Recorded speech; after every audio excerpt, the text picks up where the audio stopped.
Hace aproximadamente 11.000 años, el planeta estaba cambiando. La última glaciación estaba llegando a su fin. El clima se volvía más cálido.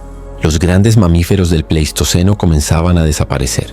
Los grupos humanos, todavía cazadores-recolectores, vivían en constante movimiento. Eso es lo que nos enseñaron. Pero en una colina de piedra caliza, en el sureste de la actual Turquía, alguien estaba haciendo algo completamente distinto. Estaban construyendo en piedra, no una cabaña, no un refugio temporal, sino arquitectura monumental. Ese lugar se llama Karahan Tepe, y lo que está revelando es incómodo para la historia tradicional.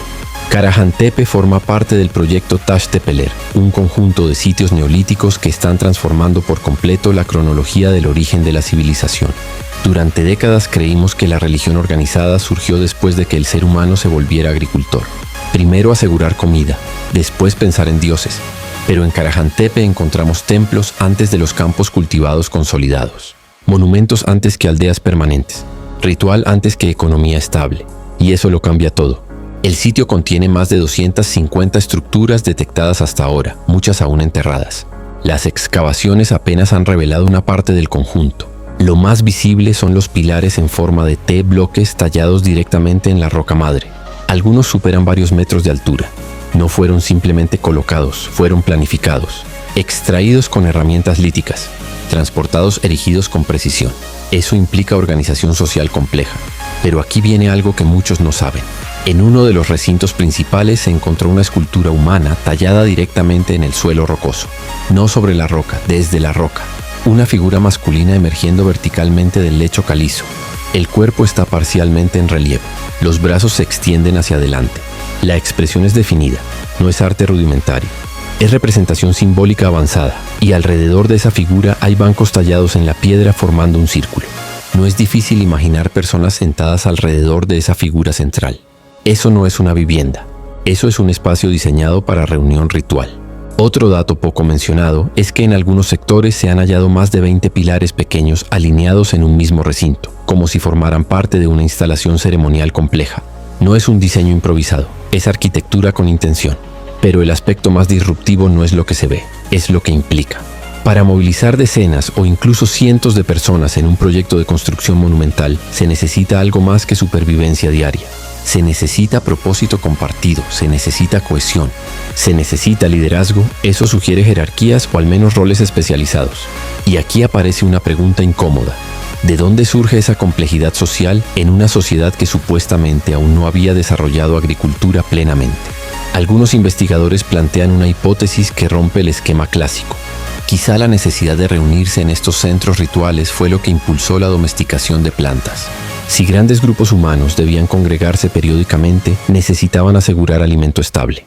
Es decir, la religión pudo haber impulsado la agricultura, no al revés. Y eso altera la narrativa completa del nacimiento de la civilización. Pero hay más. Karahan Tepe no fue simplemente abandonado, fue enterrado deliberadamente. Al igual que ocurrió en Göbekli Tepe, muchos de los recintos fueron rellenados intencionalmente con tierra y escombros. Eso significa que alguien decidió cerrar el lugar, cubrirlo, sellarlo. No es abandono casual, es acto consciente. ¿Por qué una sociedad cubriría sus propios monumentos? Algunos arqueólogos sugieren que pudo haber un cambio radical en creencias. Otros apuntan a transformaciones sociales profundas. Pero la realidad es que aún no tenemos una respuesta definitiva. Otro detalle fascinante es el contexto climático. El periodo en el que Karahan Tepe fue construido coincide con un evento climático abrupto conocido como el enfriamiento del Younger Dryas, una fase de cambios ambientales intensos.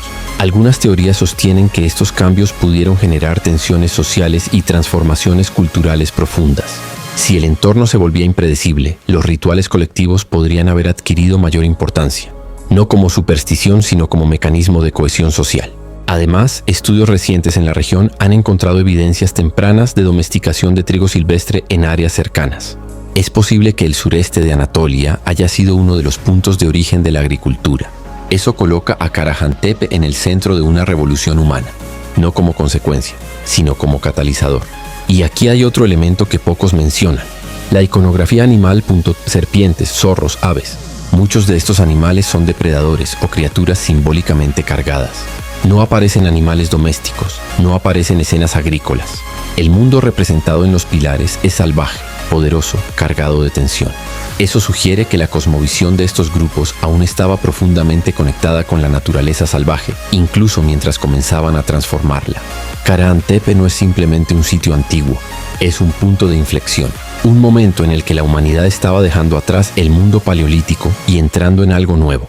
Pero lo más impresionante es que apenas conocemos una fracción. Gran parte del complejo sigue bajo tierra. Cada temporada arqueológica revela nuevas estructuras, nuevos relieves, nuevos espacios. Es posible que lo más impactante aún no haya sido descubierto. Y eso significa que nuestra comprensión del origen de la civilización sigue en construcción. Durante mucho tiempo asumimos que la complejidad social era producto de la agricultura, que la religión organizada era consecuencia de la estabilidad económica. Karahan Tepe sugiere lo contrario. Sugiere que la necesidad de significado, de identidad colectiva y de ritual pudo haber sido el verdadero motor. No fue el hambre, fue la creencia. No fue la necesidad material, fue la necesidad simbólica. Y si eso es cierto, entonces el origen de la civilización no está en el cultivo del trigo, está en la mente humana, en la capacidad de reunirse, imaginar y construir algo que trasciende al individuo. Hace 11.000 años, en una colina de Anatolia, alguien decidió tallar la roca no para sobrevivir, sino para representar algo más grande que él mismo. Y en ese gesto quizá comenzó lo que hoy llamamos civilización. La pregunta ya no es si eran capaces, la pregunta es cuánto más subestimamos a nuestros propios antepasados. En la capacidad de reunirse, imaginar y construir algo que trasciende al individuo. Hace 11.000 años, en una colina de Anatolia, alguien decidió tallar la roca no para sobrevivir, sino para representar algo más grande que él mismo. Y en ese gesto quizá comenzó lo que hoy llamamos civilización. La pregunta ya no es si eran capaces. La pregunta es cuánto más subestimamos a nuestros propios antepasados.